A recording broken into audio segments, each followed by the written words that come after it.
The cold night pressed against the windows of Elliot Graves's apartment, but inside, the air was thick with a restlessness he couldn't shake. The faintest whisper, almost imperceptible, threaded its way through the crack beneath the door. He paused, breath caught, heart tight. It was just a whisper, just a sound, but it carried with it the weight of countless memories, forgotten names, lost laughter, the echo of children who had never truly left. He sat back in his chair, the worn leather creaking beneath him, and stared out into the darkened room. The past weeks had burned themselves into his mind, an endless loop of shadows and voices, pain and sorrow. The boarding school was gone from his daily sight, sealed off and silent. But the presence remained an invisible pulse at the edge of his perception, a reminder that memory was not so icily buried. Elliot's fingers brushed over the leather cover of his journal, the pages dense with hurried notes, fragmented thoughts, and sketches of teeth-like shapes lurking in the walls. Each entry was a testament to the ordeal, but also a map of his evolving understanding. What had seemed malevolent, a force of evil intent, now revealed itself as something far more tragicer, sorrowful, collective, aching to be remembered, to be acknowledged. The presence was not the enemy. It was a guardian of pain, a keeper of the unspoken stories that the world had tried to erase. And that realization was both a relief and a burden. Elsewhere, Maya Chen sat surrounded by an array of artifacts, faded photographs, brittle diaries, and small worn toys that had once belonged to the children. Her hands moved carefully, almost reverently, arranging the items for the public exhibition she had painstakingly planned. It was more than a display. It was a reclamation of history, a voice for those silenced by neglect and cruelty. Her face was pale in the soft glow of her desk lamp, eyes rimmed with fatigue and determination. Every detail mattered: the placement of a child's drawing, the positioning of a diary open to a page stained with tears or ink. These were not just objects, they were fragments of lives that demanded recognition. The exhibition was scheduled to open in just a few days, and Maya could feel the weight of responsibility settling over her like a shroud. This was her way of fighting back against the silence, against the erasure that had allowed the tragedy to fester unseen for so long. Meanwhile, Jared Morales and Tommy Briggs sat across from each other in a small, dim cafe. The noise of other patrons faded into a background hum as they spoke in low voices, their conversation taut with unspoken pain. Jared's muscular frame seemed smaller somehow, weighed down by the invisible burdens of his PTSD. Tommy, younger and more vulnerable, listened intently, his sensitivity to the supernatural making him a reluctant confidant. For a moment, the barriers between them softened. Shared trauma, once a source of isolation, became a bridge.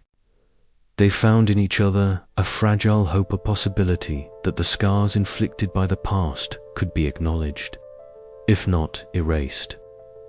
Later that evening, Elliot and Maya spoke over the phone, their voices low and measured. The conversation was heavy with the gravity of what they had endured and what still lingered. They discussed the haunting's persistence, not just as a supernatural phenomenon, but as a metaphor for the unresolved pain that clung to their lives. "It's not over," Elliot said quietly. The lines of exhaustion etched deep into his face. "The presence, it's part of me now, part of all of us who were there." Maya's voice was steady, and that's why the exhibition matters. We can't just leave it buried. The children deserve to be seen, to be remembered. That's how we honor the man, maybe, how we begin to heal. Elliot nodded, even though she couldn't see him. The conversation ended with a silence full of meaning, packed of remembrance and an acknowledgement of the long road ahead. Days passed, and the exhibition opened quietly in the local community center. Visitors moved slowly through the rooms, their faces reflecting the weight of the stories on display. Some lingered over the toys and letters. Others stopped to listen to the recorded voices, faint and haunting, echoing through the halls. Elliot watched from the edges, his heart heavy but lighter than it had been in months. The haunting was not gone, but it had changed. It had become a shared sorrow, a collective memory that might yet find peace.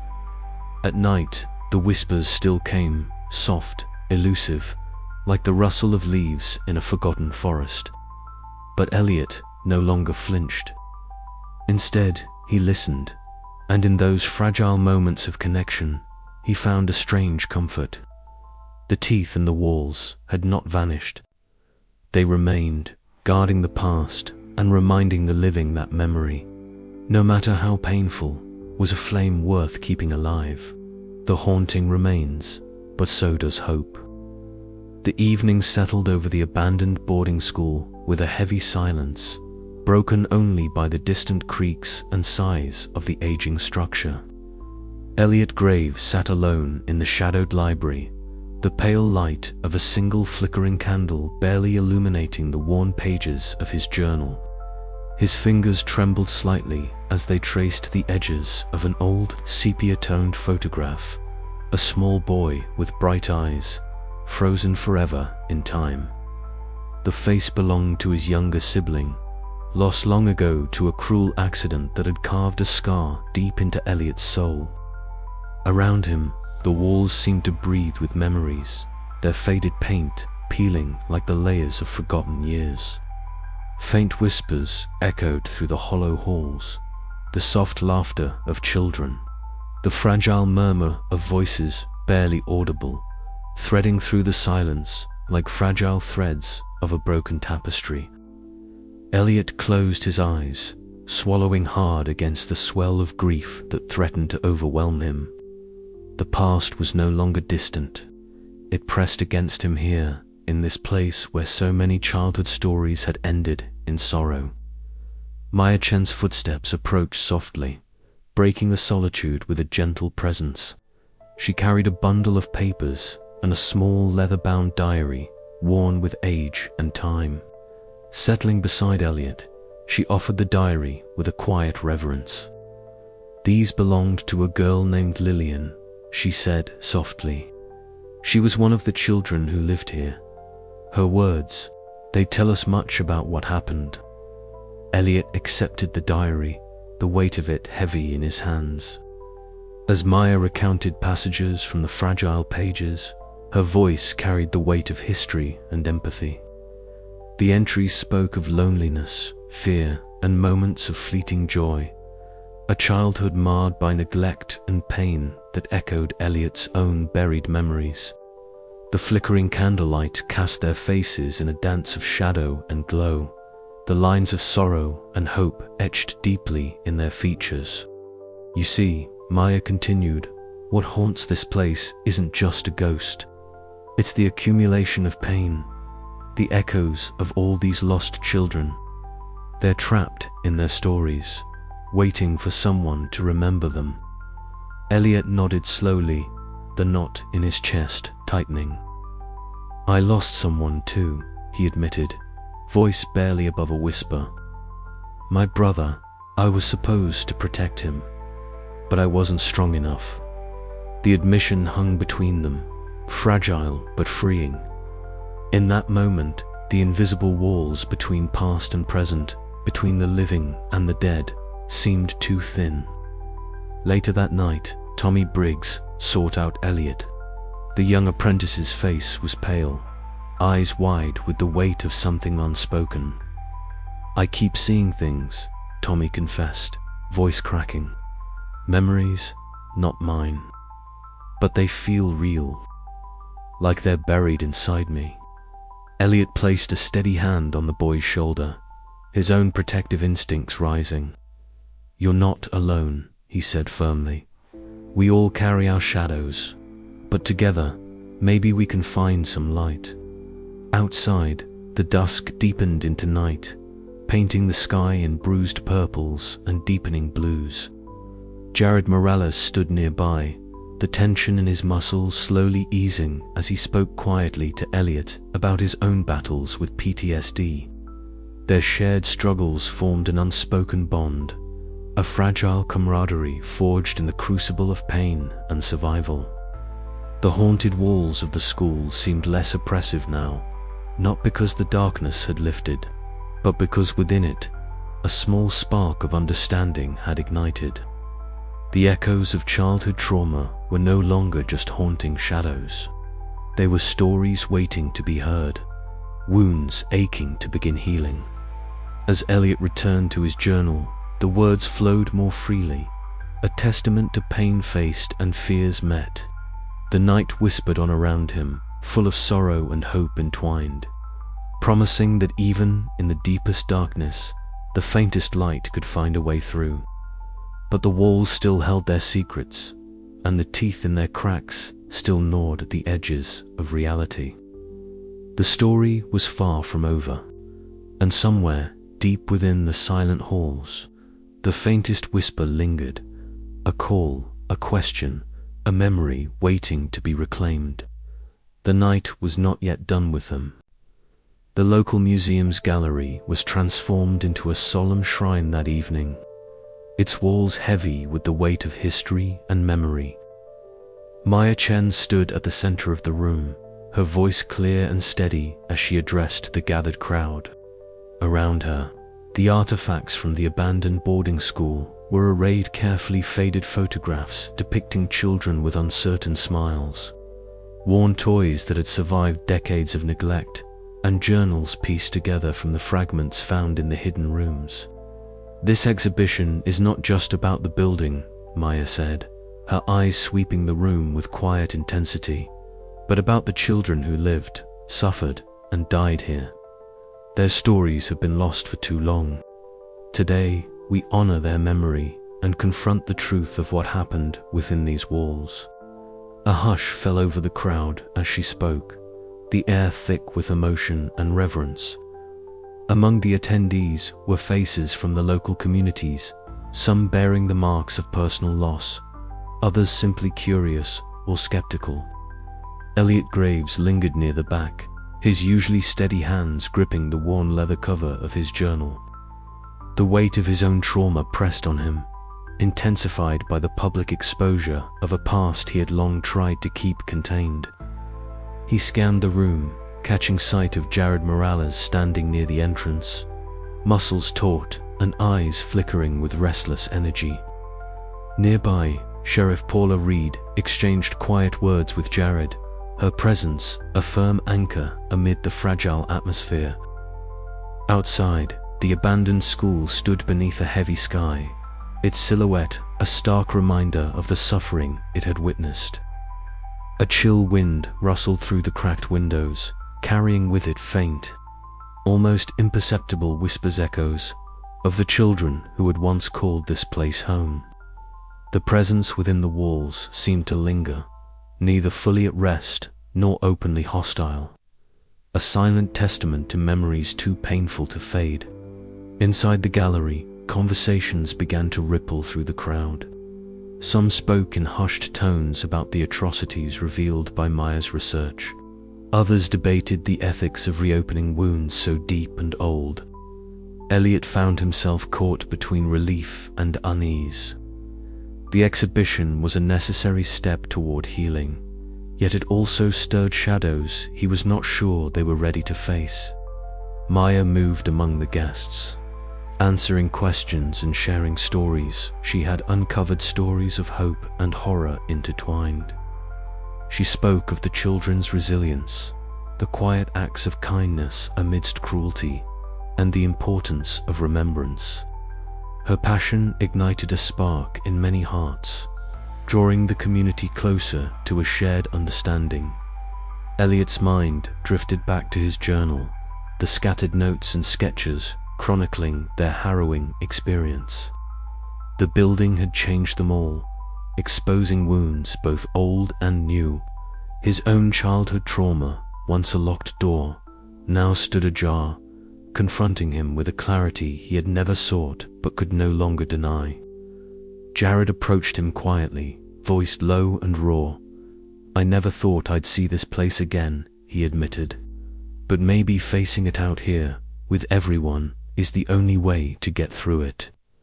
Elliot nodded, feeling the fragile thread of hope weaving through their shared pain. "We have to remember," he said. "Not just for us, but for them."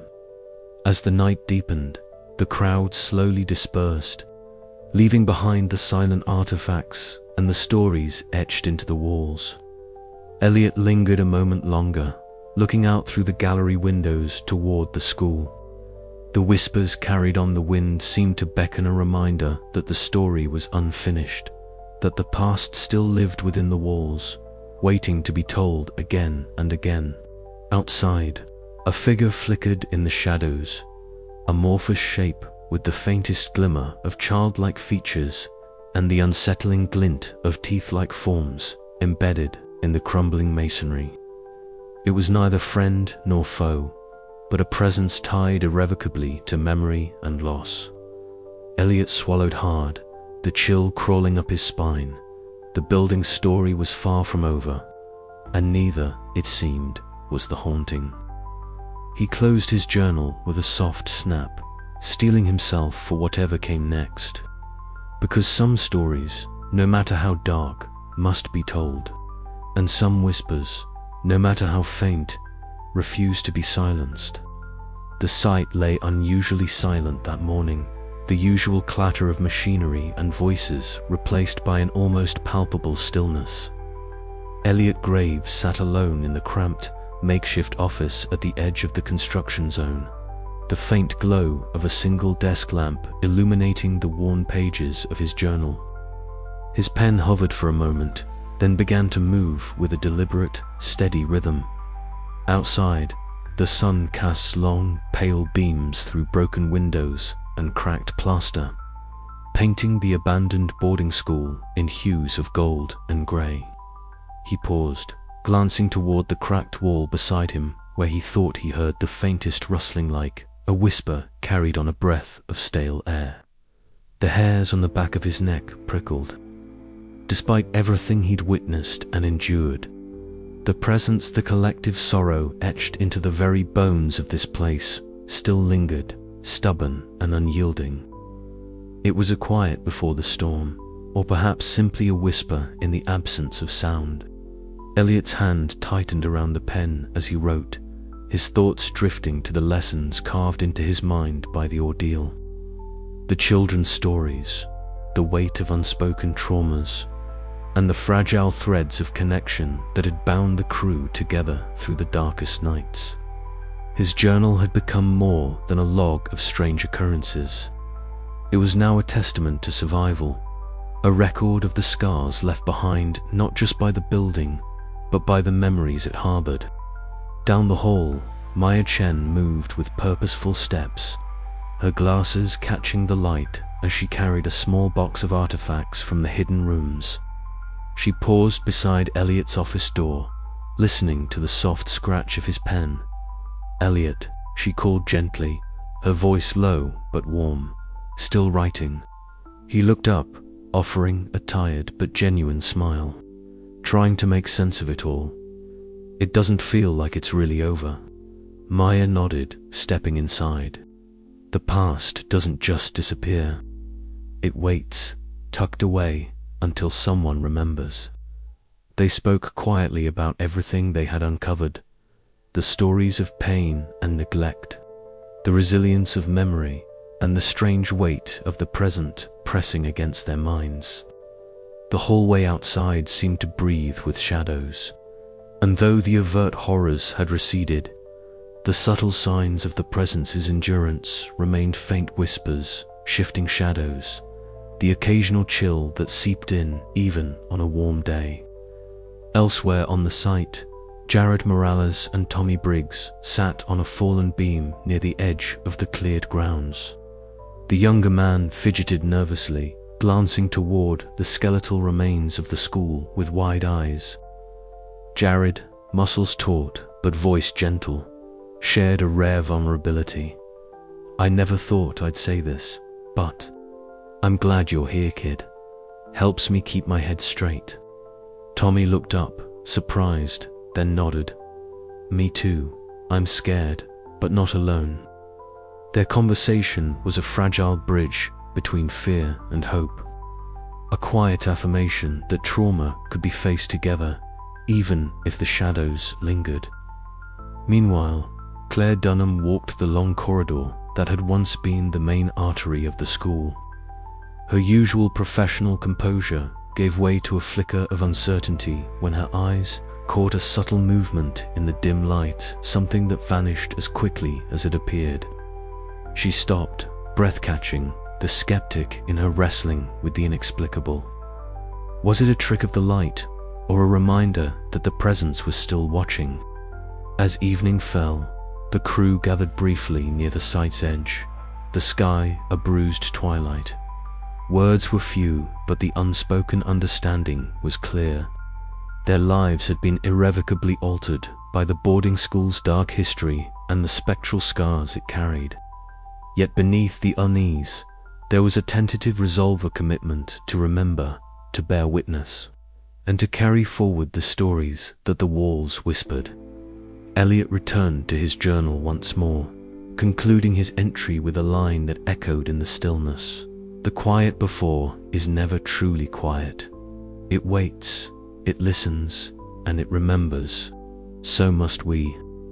Outside, faint voices drifted on the wind, soft and lingering, a reminder that some stories never end. The teeth in the walls still waited, patient and eternal. And somewhere deep inside the building, the shadows shifted, as if acknowledging the promise of remembrance and the inevitable return of the whispers. The quiet was not peace. It was a breath held, a pause in the endless murmur of memory and loss. The long afternoon sun cast slanting beams through the cracked, grimy windows of the old boarding school, now a hollow shell of its former self. Elliot Graves stood in the center of the main hallway, the echoes of steps long gone resonating softly beneath his boots. The air was thick with dust, and the faint scent of mildew clung to the faded wallpaper, peeling away like the memories embedded in these walls. Around him, silence stretched taut, but it was not an empty silence. A subtle murmur threaded through the stillness, the faintest whispering sound, like voices carried on a breath too soft to grasp fully. Elliot closed his eyes and let the whispers wash over him, the echoes of children's laughter and soft sobs entwined with names he'd come to know intimately over the months they'd spent here. It was as if the walls themselves still breathed with the memories of those who had once inhabited this place, those who had suffered and vanished beneath the weight of neglect and cruelty.